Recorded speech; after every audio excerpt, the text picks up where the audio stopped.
everybody, whether you're on the East Coast, West Coast, or around the world. This is Coast to Coast. We got our full complement of guys, and we're about to have another windstorm here in Seattle, so that's always fun. How you guys doing today? Well, I'll tell you one thing. I'm babysitting my first sergeant's dog right now, and he's an asshole. He peed on my leg the other day for no reason at all. So Yeah, I can't wait. I mean, he probably peed on your leg because you're a Cowboys fan. And he's like, this is what you get. Oh, I like how you tied that in. What are you talking about? That has nothing to do with that. That's them peeing down their own leg. Exactly why he had to show Jay what they're doing. He's like, this is what your Cowboys are doing. Man, yeah, that is about to be the worst Thanksgiving game. Like that is going to be so bad. I did know you can get tickets for it now for $40. There's probably going to be, lots of empty seats. That being said, you should go, Jay. It's only $40. Man, I'm thinking about it too, man. I just got to convince my parents to let me go because they want me to come eat Thanksgiving dinner with them, but I really do want to kind of go to that game because this probably will be the most economically friendly game, to be honest with you. Oh, I think there's going to be plenty more. That's it, Pags. Just jump right in. The water's already warm. It's already preheated. Let's go. I know, because that dog keeps peeing in it. That's because you just pissed in your own water.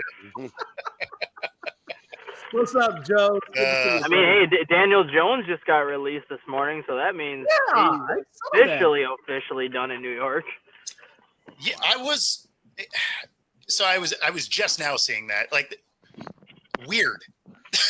Well, they didn't even try to trade him. They just flat out released him. You didn't hear what happened. You didn't hear what happened yesterday. Well, he was playing like safety in some practice. Exactly. So he's been on the fourth string reps the last couple of days, basically on the practice squad, and they needed him to fill in for safety the other day because one of their safeties got hurt or something. So he was doing some reps at safety, and he kind of looked at the coach like, "Why am I playing safety?" And he's like, "Well, you're not playing, so it doesn't matter where you play." So he's like, "Well, then trade me." He's like, "Fine, we'll release you." But I would have traded him. Like, why wouldn't they try to get something? I mean, even if it's a fourth or a fifth rounder, it's still better than because first off, trading deadline's passed. No, I don't mean now. I'm not saying the offseason, though. This season. I'm talking about just next season. Like, why not? Who's gonna? What's he worth? A bag of donuts, an eighth round pick. I'm just asking. Yeah, like not good donuts though. Like gas station donuts. Yeah, the stale gas station donuts that have been sitting there for weeks. So yeah, I didn't realize he had gotten cut, but I think he's good for a spicy bite that's from like 3 days ago, right? Hey, is that like shriveled up? Is that like when you go to the gas station and you get the tequila that's just rolling on that roller? Yeah, that's what I'm saying. But not one that's like made the same day, like one that's been there for 3 days. Yeah, it's been a hot minute. To it. Like it's 45 minutes away from being jerky. Oh, yeah. Yeah. Oh, man. $45 not worth it. Oh, Joe, keep the faith, baby. We'll come back in about 2 decades from now. It's going to be all right. Definitely not the Hostess donuts because those are actually good. I will smash some of those. That is way too much for Danny Dimes. Yeah, absolutely. Give me a lemon fruit pie anytime. Small bag of potato chips. Yeah, but like off-brand, right? Like some Kroger type of stuff, like Safeway Signature or something. Like no name brand chips. Hey, that's like when you go to the grocery store and they got the clearance aisle for the crap that's about to go bad. Yeah, that's where Daniel Jones is. It might even be like an open bag from under a bench. It's kind of soggy.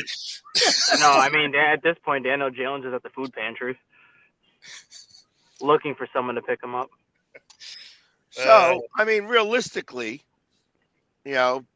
because he's just completely dropped, do you think a team picks him up this year? I don't think it'll pick him up this year. I think it'll be an off-season pickup. I mean, they pick him up, period? I mean, I guess he might make a good backup somewhere. Well, that's the thing. Maybe for free. Yeah, and that's the problem, though. Like, even if he's brought in as a backup, it's still going to take him 3 weeks to probably learn that playbook, and there's only 6 weeks left in the season. So at that point, does it pay? What are you talking about? He doesn't know the playbook that he's been in for years. I mean, fair point there, but I mean, my thing is, if Dable can't develop you, which we all know what Dable did with Josh Allen, with Sean McDermott did help as well. But if he can develop somebody like like Josh and you can't develop Mac or Daniel Jones, yeah, that just kind of tells you all you need to know right there. I mean, Target. He can work at Target. It's almost holiday season. They're gonna be hiring like crazy. He'd be a great greeter at Walmart. Why does he need a job? He's got $24 million. Let's be for real. $24 million come to him no matter what. Yeah, and he's still got that money. He's still getting the paycheck, even though he was dropped. Pay for that mansion, damn it! Somebody got to pay the taxes on that mansion. He does still have the money coming in, so he can pay it for now. Yeah, I'm just saying. Hey, look, taxes on the mansion cannot possibly be cheap. So I mean, that money, $24 million is a lot of money for us that are practical spenders. But when you're on that level, you're spending just as much as you're making. So I mean, I don't know how far that $24 million is going to go with what he's spending. I don't know that that's the case. That's saying that everybody is poor financially, financial planners.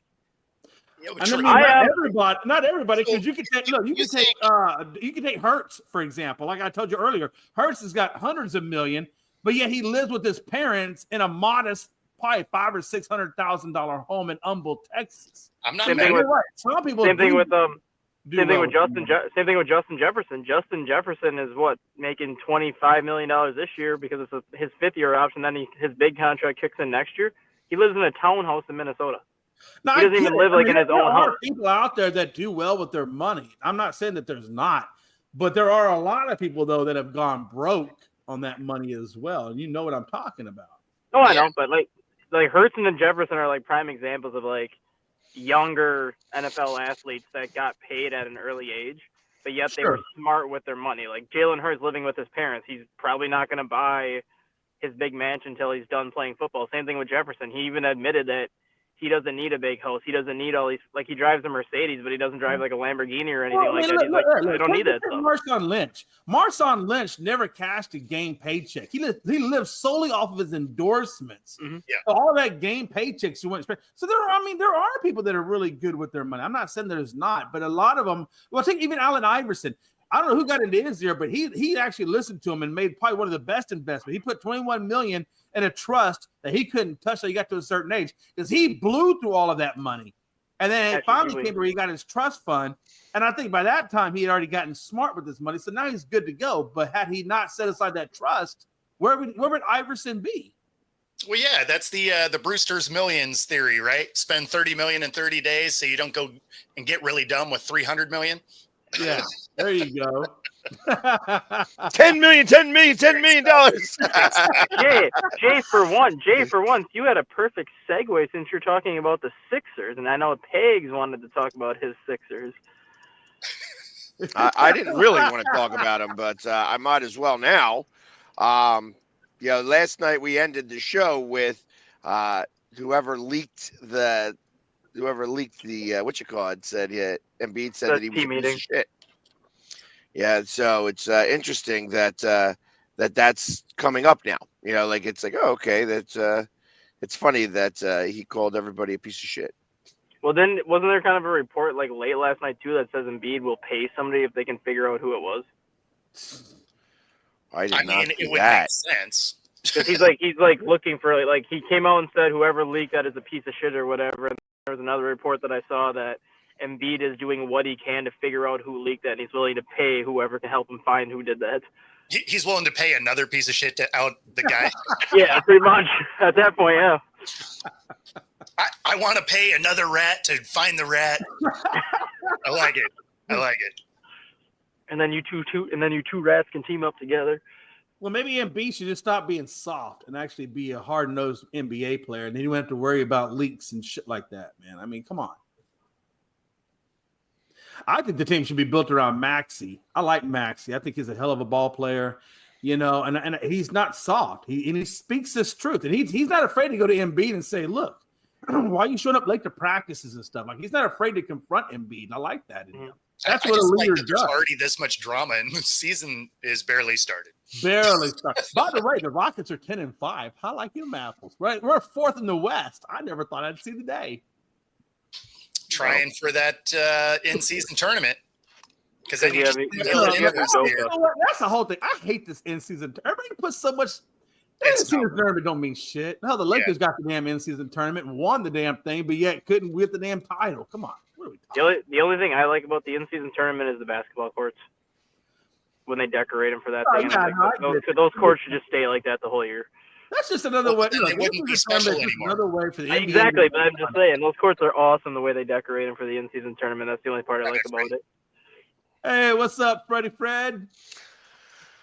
So I was reading this article earlier today. Since we talked that much about basketball, it was just like, the Sixers suck. They're literally the worst team in the league right now. Yeah. The look on Pac's face when he says that is the exact same look when I talk about the Cowboys. Do you think Nick Nurse is on the hot seat or no? If he can't kind of get the drama settled in the locker room, do you think they would move on from Nurse yet, or do you think he would have one more year? I don't know. To be honest, I think that the whole franchise right now, it's very similar to the Cowboys, where they're imploding. Yeah. Because Nick Nurse has always been a good coach. Back in Toronto, he was a great coach. Back when he was coaching overseas, he was also a good coach too. That's why there's something behind closed doors. Did he get a ring with Toronto? I mean, he got a ring with Toronto, right? He got a ring with Toronto, and then he has like 2 or 3 other rings that he won when he used to coach overseas. Right. So he is a good head coach. I mean, that's what I'm saying. Like there's a lot more than I think what people are telling us, but that's why I'm wondering if he can't get this drama under control, if Philadelphia is going to move on for him. Well, that's a good question to ask Pags. Pags, look, everybody knows that Mike McCarthy lost the locker room in Dallas. Do you think that Nick Nurse is getting close to maybe losing the locker room in Philly? I don't know that he ever had the locker room. That's a good question. So I look at it more like how far away are we from getting rid of Embiid? Like that's a good point. I've been asking the question nonstop. Like, would you accept the trade? Now you have to think it's soon, right? Especially after this, yeah. Yeah, that's what I mean. Look, let's be honest. With Embiid, what's always the running theme with him? Plays the regular season, misses most of the postseason due to injury. I mean, it's like every time the postseason comes around, that dude is dealing with some kind of injury. Either he's the most injury-prone son of a bitch, or he just comes up with weird injuries. I mean, it's crazy. Well, it's the weird injuries because Kawhi Leonard's the most injury-prone son of a bitch. Well, that's true. Guy does not want to play. That's true. Well, I think it's that last part that makes the injuries questionable. Dude just doesn't seem like he likes basketball. It's kind of like he plays the regular season and then he load manages in the playoffs. I mean, he doesn't hardly play the regular season. Well, that's true. I was trying to give him a little bit of love, but damn. No, zero love. Kawhi Leonard has turned into the Anthony Rendon of the NBA, where he has missed more games than he has played since he signed that contract. Kawhi Leonard, man, that's just another. I mean, don't get me wrong. If you want to pay me a ton of money to not show up for work, I'm in. Let's go. Or to just show up for work and not do anything. Like he actually is there on the bench, he just doesn't do anything. Yeah, perfect. I'll show up and use my punch clock for my attendance, but I'm not gonna do anything. I'll watch Netflix on the bench. Good to go. That's like the 4 top people that I can't stand in the NBA is Kawhi Leonard, Russell Westbrook, Kyrie Irving, and then Joe Embiid. I mean, those got to be like the 4. Hey, Russell Westbrook just had his 200th double-double. Yeah, I saw that. Well, it was like 200th triple-double. Actually. That's what I meant. Yeah, triple-double. Yeah. It's the most in NBA history. The only problem with his triple-doubles is his field goal percentage sucks so bad that he's got to shoot an assload of shots to get that triple-double. Hey, you know what? That's because he's not the same. It's not the same player he used to be, though. Like before his knee injuries, he was such an explosive athlete where he could go to the rim anytime he wanted to and dunk over somebody.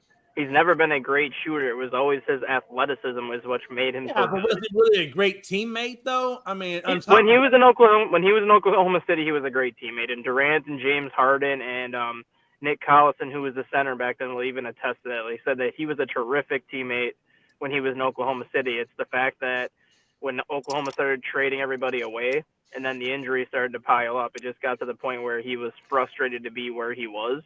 And then once he got traded out of Oklahoma City, he just couldn't stay healthy. Yeah, I mean, I don't know. the biggest problem with guys that are like that are hyper athletic is if they don't evolve their game. Like, I actually don't know how Westbrook is still in the league because he can't shoot and he's not explosive like he used to be. And, we watched that in football too, right? Cam Newton, he never evolved his game. He became, he wasn't quite that same athlete anymore. Like, if you want to stick around, you got to adjust your game so that your skill level goes up as your athleticism starts to wane. And, Westbrook didn't do it. Newton didn't do it. Well, let me ask you, stat guy. I know you're stat guy. I know you got the stats, right? So now that Westbrook is with Utah, is he over there? Is he starting for Utah or is he riding the bench? Hey, let him tell you about snow. He doesn't start. He doesn't start in Utah. He's sixth man. He might not even be a sixth man. He comes off the bench. He sees a ton of minutes, but he's not. He's mainly there for the veteran presence, the veteran leadership, and then just to spare the younger guards that need like 10, 15 minutes a night off. Okay. Yeah, that sounds about right. He does have a couple starts this year because I think either Colin Sexton or the other guard, the rookie, I forgot his last name. I think it was George is his last name, but I can't remember his first name. But he missed 2 games earlier in the year with an ankle injury. So Westbrook did make 2 starts, but other than that, he doesn't come on. He comes off the bench. I tell you, you got to know your career's in the toilet when you're coming off the bench. Like, you used to be a starter, now you're just a bench guy. Not really though, because look at Jamal Crawford.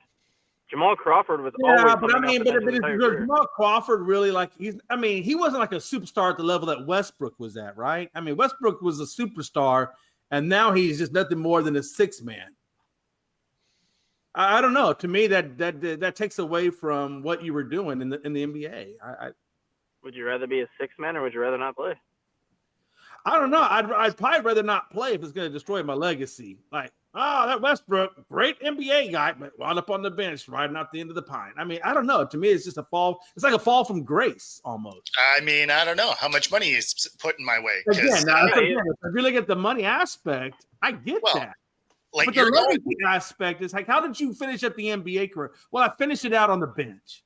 Carmelo Anthony was the same way. Carmelo Anthony, rode the bench his last 4 or 5 years in the NBA and was making $6-7 million a year.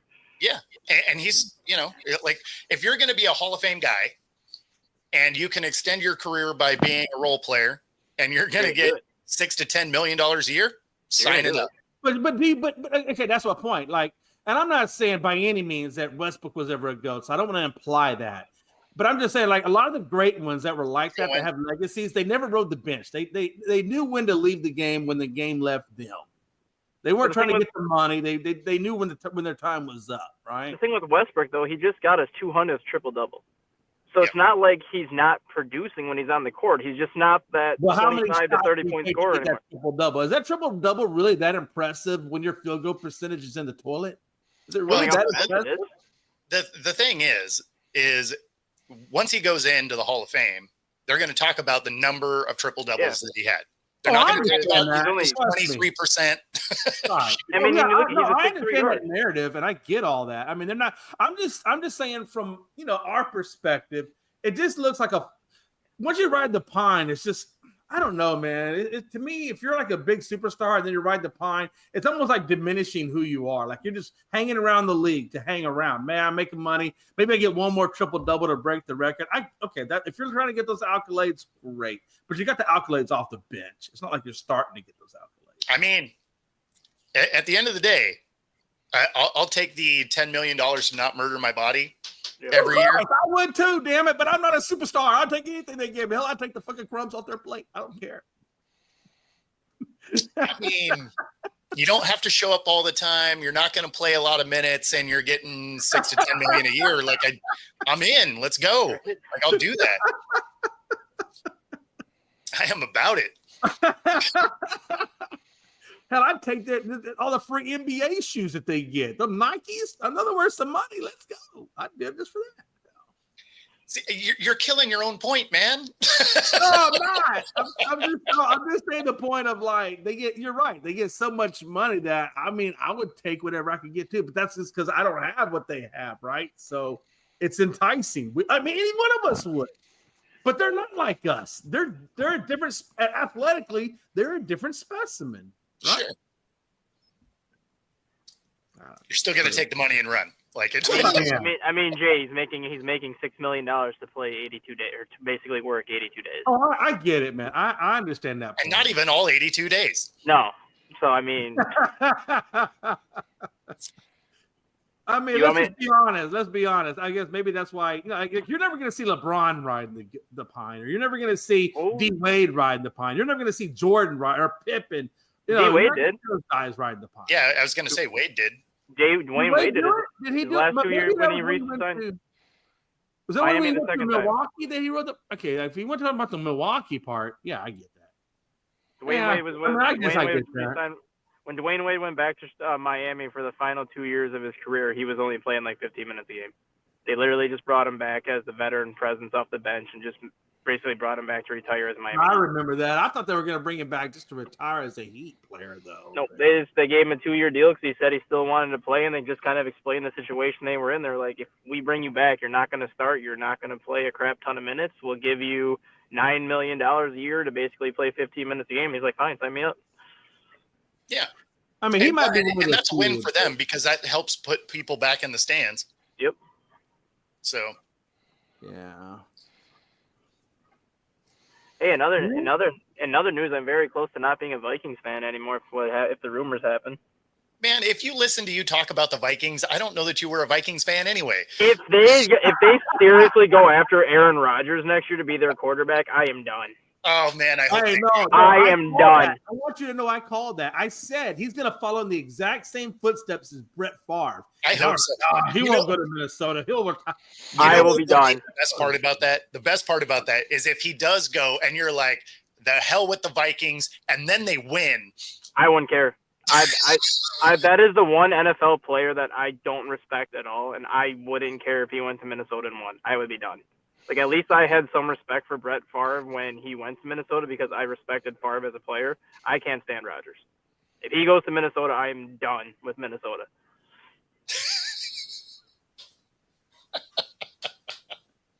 I will Minnesota. Let's go. All of a sudden, he's a Cowboys fan. Nope, that will not happen. But I will become a Lions fan at that point.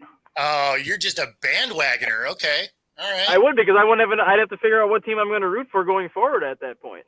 Okay. Look, I don't know who to pick as an owner, but I'm not going to leave my Cowboys. I'll stay with them, and we're going to ride or die this misery train. I mean, way to stay in the division. Like, that's even a worse look. I mean, I could say Kansas City, but I'm not going to go that far.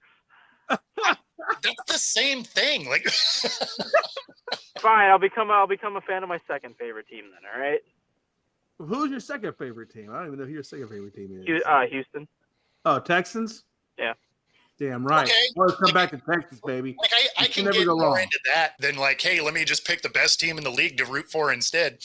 I just like Houston. I just liked Houston's logo when they came into the league back in 2002. So I'm like, I like them. I was only like 10 when they came into the league, so. Oh, he just lost all sports credibility. Bandwagon fan. Bandwagon fan.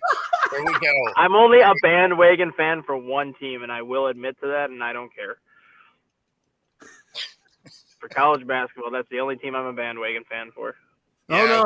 You leave Minnesota now and to go to Detroit or anywhere else, that makes you a bandwagon. But I haven't done that yet. Quarterback you don't like doesn't mean you desert your team. I mean, look, I will tell you right now, Bo, Pags, me, we all got players we don't like, but we don't leave our teams. So you can't leave your team or that makes you a bandwagon. That is actually the literal definition of a bandwagon. Just saying.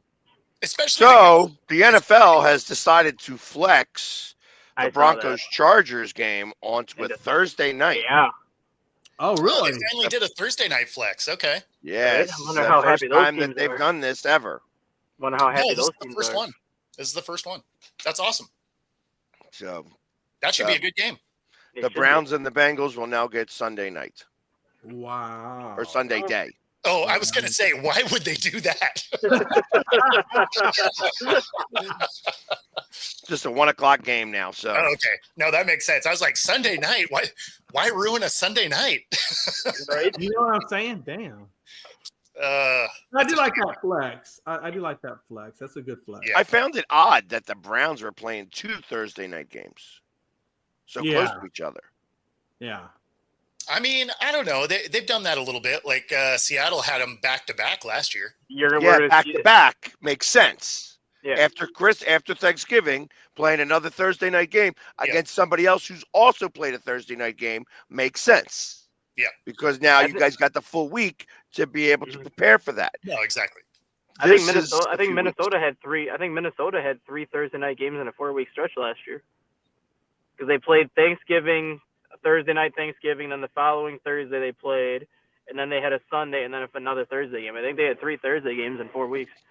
That's kind of crazy. It was weird. I think you're wrong. It was weird. That would be very weird. Yeah, I think that you're wrong about that. I think that they may have had another primetime game where they played on like a Sunday, or maybe even on a Saturday. Yeah. But never on not on a Thursday. They didn't play 4 Thursday games or 3 Thursday games in 4 weeks. They did not. I mean, it's hard to think that they had 3 Thursday games all year. I mean, right. 2 is kind of the most I've seen anybody play. Like, how many do the Lions have this year? Because I know they have the Thanksgiving game and then they the following Thursday. And then did they have one earlier in the year? They did. So that would give the Lions 3. Do they have another one towards the end of the year? Oh, no. You know what? I take that back. They didn't. They had a Monday. They had a Monday game. Okay. The Lions had. Can any of you pull? I'm driving, so I can't pull it up. Can any of you pull up the Lions schedule to see if they have another Thursday night game after these 2? Yeah, I can pull that up. Because for some reason I thought the Lions had one already before these 2, or they have one after these 2. I thought they had a Thursday night game like way early in the year, like early season. Oh, here I can pull them up real fast. It's Lions schedule. They have played Sunday, Monday, Sunday, Thursday, Sunday,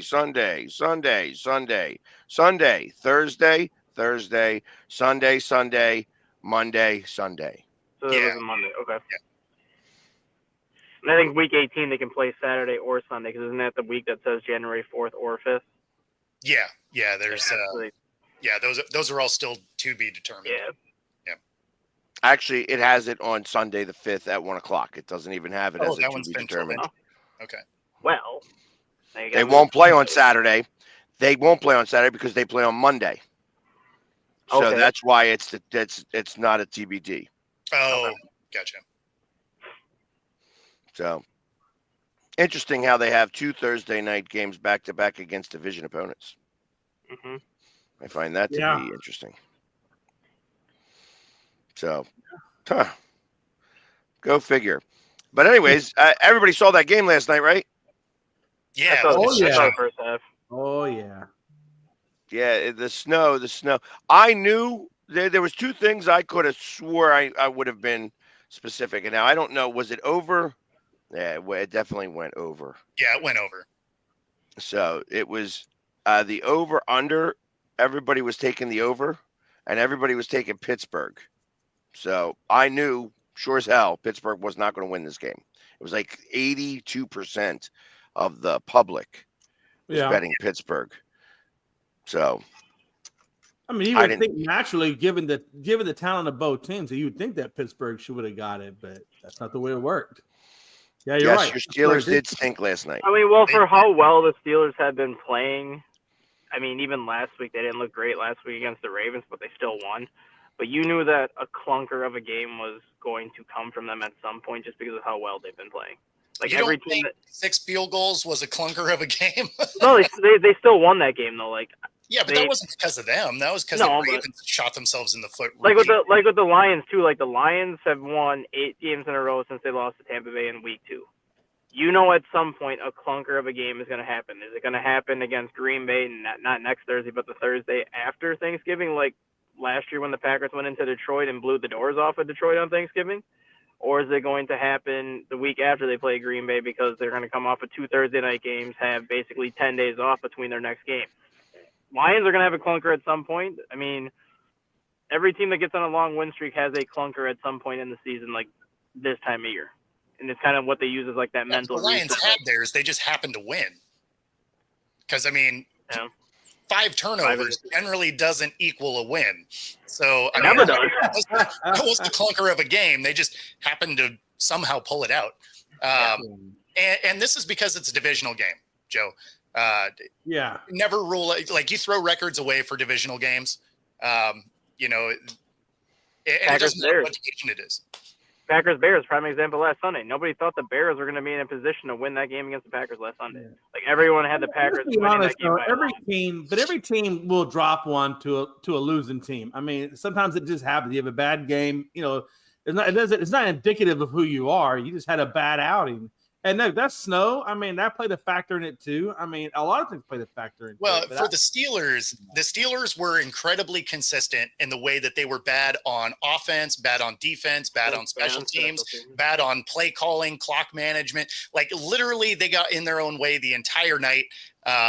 It was funny. I did take Pittsburgh, so I was, thinking it would have been helpful if they'd won. But everybody in our Pick'em championship took Pitt, so didn't have to worry about losing a spot. But, I mean, they just played horrible football for the entirety of the game. Yeah. I mean, their defense did get a few sacks, but, and I think they even got a pick. They got an interception and a couple of sacks. I mean, they produced a little bit, right? But yeah, but the offense didn't do anything. Oh, no. Cleveland got a couple of sacks. The Steelers got 1 sack. Yeah, I mean, I saw that with Myles Garrett saying that he was the defensive player of the year, not Watt. Yeah. Yes. Yeah. They had Watt picked up all night. Well, they were actually double teaming Watt, which is good on their part because if they had, I think he would have got a lot more. Well, no, even when he had single coverage, he just couldn't get around. It just for whatever reason he couldn't get the dig to get around guys. Whereas Myles Garrett, I mean, he had 3 sacks in the first half. Myles Garrett just overpowered people last night. Oh yeah, no, dude was a monster out there. Right. So remember yesterday when I was telling you about that one punt during the high school game that went like negative 16 yards. Yeah. And Pags was saying, well, it would be good if you punted the other way. Well, then the kid had a 78-yard punt later. Yeah, there you go. Because he got it up in the wind and watched it go. Yeah, right. Well, that's the thing, was right? Bound to happen. So you go from a negative 16-yard punt to your next punt going 78 yards. Realistically, though, when you think about that only averages out to be about 30-some yards. Yeah, like a 30-some yards, yeah. Because it's really, you got 50, 52 yards. So it's really 26. Yeah. I'll say this, though. I think during that Pittsburgh-Cleveland game, though, I thought the field goal kickers did a good job. Considering the wind and the conditions, they still played. I think Boswell, I think he missed one, but it's like 50 yards, but he had the wind going against him. So I thought this dude did a good job, even at that level. So I disagree with you here, Rob. I don't think keep switching back and forth. Yeah, well, I didn't like that. Like that was dumb, especially when they brought Fields in and then had him throw a bomb, which is something he's not good at. Yeah. You had 3rd and 4, and they decided to throw it 40 yards down the field in a blizzard. Like, not a great idea. Here, let me take the inaccurate guy and just have him heave it down the field. Didn't make a lot of sense, but it did make sense for the way that Pittsburgh was playing the entire night. But I don't think they would have won had Fields started, because the passes that they did pick up through the day, Fields wouldn't have got. Mm-hmm. So realistically, they should have just let Russ stay in. They would have had their best shot, because the only Fields play that was good was that one run to the right side that went for 30 yards. 30 yards. That, he got stuffed on everything. I think Fields being good, like a Taysom Hill guy, right? Where you just put him in the gadget plays, or you put him in the wildcat plays. If you want to do that as a change of pace, that's fine. But I definitely would have stuck with Russell Wilson. Well, no. They were using him exactly the way they used Taysom Hill. They were using him on 3rd and 4th down in close yardage plays where they want to be able to use his legs. Right. So, I mean, they were using him exactly how they used Taysom Hill. They just didn't get the push from the offensive line. So outside of that one run to the right side, he was stuffed every time he came in. So, I mean, it wasn't good play calling. The success rate wasn't there. I would have just stuck with Russ. He's your best option out of the two quarterbacks. For sure. Absolutely. And the thing too is at least Taysom Hill can do a little bit of everything. Justin Fields can run, and that's pretty much it. He can throw to the flat. He can throw to the wrong team too. That's messed up, bro. But in the flat. Yeah. Yeah, no, it was just bad play calling. It was just bad top to bottom. Like they had opportunities, but it seemed like anytime you're like, okay, this seems like the thing that you should probably do here. They're like, yeah, we're not doing that. You know, Bo, speaking of bad play calling, we have missed our commercial break at top of the hour. I just want to. Yeah, we did. I was just going to keep us rolling, but might as well chat about it. If you're here in the Pacific Northwest, maybe not later today because we'll probably lose power in the next weather system coming through. But you can use QR code, to get a free 5-day pass for the next week, and do Pilates boot camp, yoga, hot bar, any of the 3 locations, whether it's Bellevue, Ballard, University Village. Find your edge at True Fusion Gym, and of course, if you bet on Pittsburgh last night, you probably need to take advantage of the 10% bet guarantee because you did not win. But your first 3 initial deposits get up to 125%. You can bet right alongside us here on Coast to Coast by using the QR code on the screen. All right. Did you like that segue there, Bo? That's a good segue. Yeah, well, if you're just going to throw it out there, I figure might as well. I was playing double dutch. I was just seeing where I'd jump in, but if you're just going to stop the ropes, I'll just go. We got the Irish goodbye here, so stat guy is gone. Hopefully he didn't get in an accident. He was driving. It kind of makes me nervous when I see that happen, but we will pray for the best. I like that he's close enough to it's not anymore. He was close enough to the camera that it reminded me of Ace Ventura when he's looking in the drain. No, I was driving into the airport. I had to freaking take my phone to show them my parking pass. Oh, gotcha. I got to do that later today. Actually, I got to go pick my wife up. She's in Houston actually at the moment. So, wish I could have went. I would have went and bothered Jay. I go take the flight tomorrow. Nice. I actually did what I said I was going to do. I actually reached out to Home Depot, so I'm going to College Game Day tomorrow to help build the setup. Right nice. Awesome. Lucky you. We'll see you on College Game Day. Is that what we'll do? Hopefully, I'm going to try to get close enough where you can. You're going to be one of those guys holding a sign. No, I'll be one of those people with the. I'll be one of the people with the orange Home Depot hard hat on. No, you should hold up a sign that says "I like pork chops." That's it. I don't even know where they're going, and whether they're playing it's where are they going? It's Indiana and Ohio State. Oh yeah, so I like pork chops is perfect for that. Oh gosh, yes. Well, I mean, it makes sense that you'd be going to a college game since you don't have a pro team anymore. Oh, because my work. There are 32 teams we've got to choose from. Well, now 31, so he's not a Minnesota fan. So 31. And if you want to take out the Cowboys, now we're looking at 30. But that's still 30 teams that can get the luxury of having stat guy as one of their fans. Yeah, but he's just a rental, so why? Be a 1-year rental. Yeah. Nobody wants that. Hey, no, well, you could become a Jets fan. You could become a Jets fan since the Rodgers will be going over there. No. And Rex Ryan says that he could save the Jets. Oh, I think he could. I would watch that because that would be hilarious. Are we saying though that stat guy is the Ryan Fitzpatrick of the fan club? I know. I've only really one team my whole life. But now you're leaving, so because Minnesota's just irritating me if they honestly don't believe in JJ McCarthy's going to be healthy next year, then why not just bring Sam Darnold back? Like, why would you even go out of your way to bring a 41-year-old quarterback who looks like complete shit in? Like, stick with what you have that's working right now. Yeah. I disagree. I think that they should just do it. Not only that, I think that they should bring in Daniel Jones as his backup.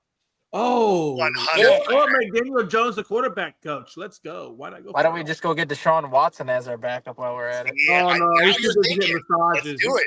Let's go. Minnesota's got a very nice massage facility on their stadium ground, so Deshaun Watson would fit right in. There you go.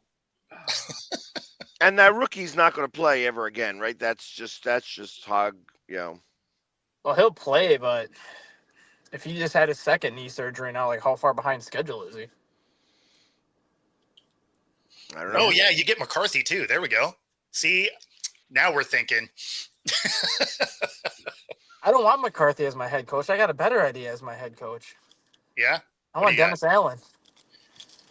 Okay. Maybe some Jason Garrett straight out of the booth. Hey, listen, if we're going down that road, you might as well just bring in Urban freaking Meyer. Take Dennis Allen as my head coach. Take Brandon Staley as my offensive coordinator. Yeah, give me Urban and Rodgers. That sounds awesome. I would watch back as a field goal kicker so that Urban Meyer could kick him in the head. Oh, I'd love to see. I mean, I would watch that. See that. Matter of fact, we're gonna go that direction. Let's bring Urban Meyer, Pat McAfee, throw him in WWE and Monday Night Raw. Let's go. I mean, that might have taken a weird turn, but I mean, if they had Rodgers and Urban, I would watch that dumpster fire happen. Oh, absolutely, I would too. God. Yeah, I don't think that'll happen though.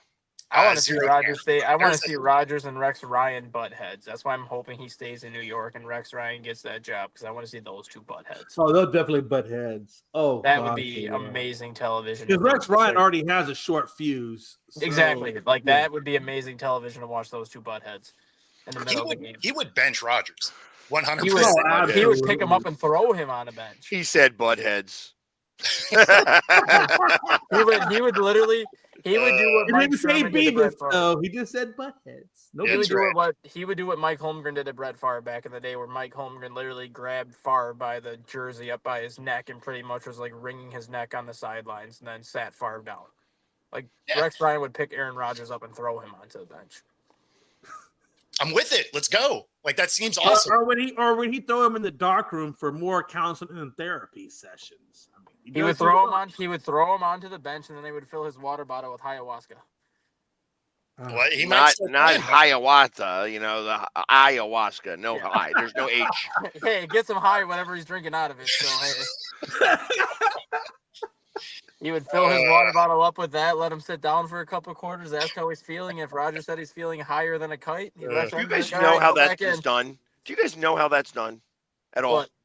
Ayahuasca? No. Okay, let me give you a little idea on how it's done.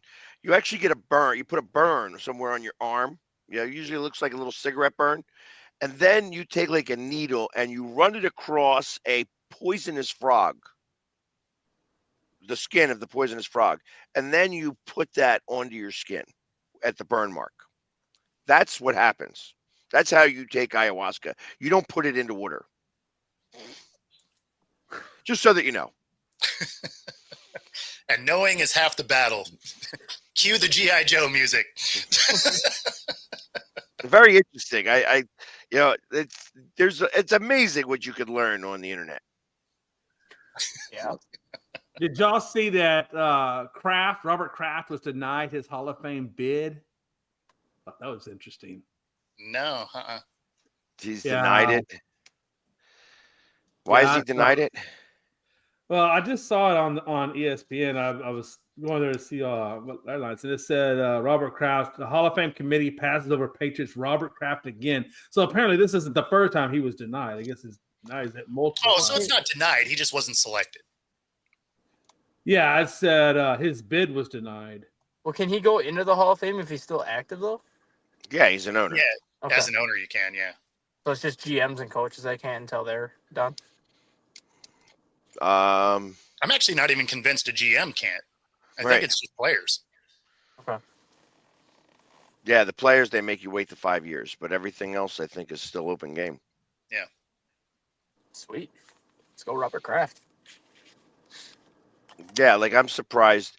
I guess that's the same thing with Roger Goodell. Roger Goodell will go into the Hall of Fame. Yeah. No question. Probably right after he retires. But Roger Goodell's going to be there for another 6 years. Yeah, definitely. So, You see the baseball news this morning? Soto signed with the Phillies? No. Oh. The Dodgers and the White Sox are getting very close to a Garrett Crochet trade. Who? The Dodgers and the White Sox. And for who? Garrett Crochet. Who is Garrett Crochet? The White Sox best pitcher, who is probably the top trade candidate of the offseason right now because he's a 25-year-old lefty who throws 100. On a team that wins 6 games a year? I mean, he had 41 walks and over 200 strikeouts. He did his part. He just has no offensive support in Chicago. He goes to the Dodgers. He's winning 20 games. It's just what that team needs. Yeah, I think it don't matter. Listen, the Dodgers won this year because the Yankees stunk it up. Like I said, I feel that had the Phillies beaten the Mets, which was a tough thing to do. I knew that the Mets were playing tough, and it was a tough matchup for the Phillies. Had the Phillies won that series, the Phillies would have won the World Series. Like, I think that the Yankees pooped the bed big time. Yeah, and the Dodgers won out of spite. Not really. It wasn't even. It was like the best of a bad bunch there. Would you be okay with trading Alec Boehm to the Cubs for Cody Bellinger? No. Since I know the Cubs are trying to trade Cody Bellinger right now after they, Yeah, I don't want Cody. I am not trying to recreate the Dodgers that lost all those times. Well, didn't you want him last year? I just wonder where Juan No, Soto I didn't want him last year. Well, I'm saying the Phillies. Didn't the Phillies want him last year at the deadline? I don't think so. He was hurt. That's why, but didn't they want him up until he got hurt? I don't think that he did. Okay. I know there were several teams that wanted him at the deadline, but then he ended up breaking his finger at the end of June. So they said, well, now we're not trading for him. Yeah, I think do that. You guys think that Juan Soto winds up with the Mets? Because I think with Cohen's money, do you think they wind up grabbing him? I think it's going to be a player swap. You think it will be? I think Soto goes to the Mets and Alonso ends up in New York or with the Yankees. Well, what if Cohen tries to keep both of them? Because that was also thrown out that he could possibly keep both. He could possibly keep both. I thought I read that this morning too. Yeah, I think that. Yeah, I read that they were meeting. I think they're meeting tomorrow. I don't think they met yet. Oh, okay. Yeah. Like I had read that there was a meeting, but I think they're meeting tomorrow. I don't think they've met yet. So, and I'm willing to bet. I know that. So there is the secret team, and the Phillies love being the secret team. In this stuff, that they had front runners. The front runners are both New York teams, possibly the Dodgers. Interestingly enough, possibly the Padres again. Really? Yeah. But he would go back. I cannot see him going back to San Diego. I can see him going back to San Diego. He was happy at San Diego. He was, at least the Padres were upfront and honest with him why they were trading him. Like, it's not one of those situations where it was like a blindside move where they just all of a sudden he gets a call from his agent saying, oh, you're being traded here. Like, the Padres are upfront and honest with him and literally told him why they were trading him. I could see him going back to the Padres just because the Padres got what they got out of him, and now they're in the position to be where they're going to be long term. I could see Soto easily going back. But will they have the capital to bring him back? Yeah. I mean, I'm just saying more. What if it's a bidding war between them and the Mets? I think Cohen's pockets are a little deeper. Sometimes it's not always about the money, though. I don't know. I think it could be because he wants to. What? I think $600 million. I think is what he's asking for. Yeah, but well, first off, it ain't even him asking. It's Scott Boras. Yeah. Well, of course it's Scott Boras. So, I think this is one of those times where Scott Boras learned a lesson last year. There's an article that was in Score. He learned a big lesson last year. That, like, hey, listen, it's you can't hit grand slams every at bat. My thought is that although he is going to make a crap ton of money, Soto, I'd be willing to bet that it's more of like a 5-year deal worth like $400 million. Yep. That's what I think. That's what they were saying. A small crap and not a big crap. Well, no, they were saying yesterday that the contract Soto is going to get this offseason is probably going to ultimately be more AAV than what Shohei's deal is. Like Shohei's got all that money deferred, but if you look at Shohei's contract, it's technically $70 million a year because it's a 10-year, $700 million contract. Yeah. So Soto's AAV is going to be more money than what Shohei's is, but it's going to be a shorter term deal. So yeah, like a 5-year, $400 million puts him at $80 million a year. And that actually bodes well because if he performs well during that contract, then he's still young. He will be young enough to get another big bag. Yep, he will opt out, and he'll have opt outs after 2 years. Yeah. Oh yeah. Oh, I'm sure. Yeah. Yeah. This is that's why I would not rule San Diego out, because if that's ultimately kind of the direction what a lot of people are thinking, I could easily see San Diego doing a 5-year, $400 million contract with an opt out after year 2 and 3. And one of the reasons I'm talking about San Diego versus New York is I just feel like New York has the capital to work with, and they could match what San Diego's doing. Not that, and I understand what you're saying. The money's not everything, but you got to admit, if they're trying to get if he does want the bag, you know, the Mets would be the place to go. I mean, if you're going to go play for a bad team, the money is everything. Yeah, you also have to look at it. Where would you rather live, though? Because I would rather live in San Diego than obviously New York. Yeah, but he wants to stay on the East Coast. Yeah, and plus, let's be honest, man. New York is New York. Then San Diego's San Diego. So from a marketing standpoint, there's a lot more for him available in New York than there is in San Diego. Yeah, definitely. I think that honestly, I kind of feel that he will probably wind up with the Mets. Yeah. Unless the Phillies really like shake things up and offer him that $80 million a year. It's possible that they do, because let's face it, there isn't many places that they would be able, that a franchise could go ahead and recoup all of the money absolutely that quickly with jersey sales, except like in Philadelphia. Yeah. And the thing about what you were saying about Boris too is, I think Boris learned a big lesson last year when it came to like all the starting pitcher clients, that when you're taking your clients into free agency, you can't just do the "look what you have done for me lately" argument that he tried to use last year. Like he tried to use look at how good Blake Snell pitched in 2022. Look at how, or in 2023. Look at how good Jordan Montgomery pitched in 2023. Look at how good this Montgomery fired him. Yeah, exactly. Because teams, when they look at that, teams are also looking at Blake Snell like, okay, but he pitched shitty in 21 and 22. What happened? Montgomery wasn't really that good until last year. Like teams look at the entire body of work and not just what have you done for me lately. And I think that's the approach that Boras took with a lot of his starters last year. Like he was trying to get them to sign these massive deals based on the year that they had in 2023. It's like, okay, well, you still had 3 or 4 bad years in front of that, so teams are going to take that into consideration. Right. Like Soto's different.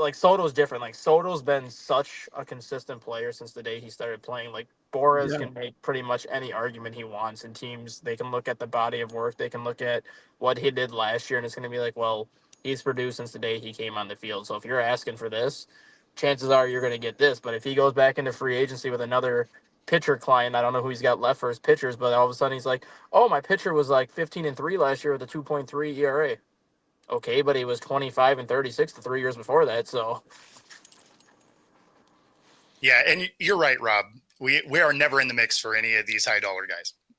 Like that is, and that's the thing too. Like, I mean, like the Astros, they won't pay that kind of money. They've never been known for paying that kind of money. But that would be a great place for him to go for 2 reasons. One, we don't have a state tax. 2, our cost of living is more palatable for him. And number 3, we need a damn left fielder because Alvarez can't play left field. He's a DH. You guys don't have a state tax in Texas? Huh? You don't have state taxes in Texas? No, there's no state tax. We just have a federal tax. You sons of bitches. See, I'm telling you, man, people don't understand. Houston or Texas is a gold mine for cost of living and not having the high taxes, right? I mean, Florida too. Like I know Florida doesn't have state taxes either, but damn. Yeah, but Florida's cost of living is much higher than. Oh, I know. Yeah. But I'm just saying, I got to go somewhere that doesn't have state taxes. Saves me money on my paychecks. Delaware. I don't want to go to Delaware. Yeah, it sucks there too. I know. I just want to get more money on my paychecks. Out there. Plus, we have good weather too. Damn it, we got good weather in Texas. Let's go. if you're watching on YouTube and apparently not from Delaware, you can like and subscribe. If you are watching on Roku, stay tuned for the next hour. We'll see y'all tomorrow. Again, unless you're in Delaware, and then you may never turn into our show again. But that's okay, because there's only 12 of you there anyway. Let's go, Big D. Have a great weekend, guys. Later, guys.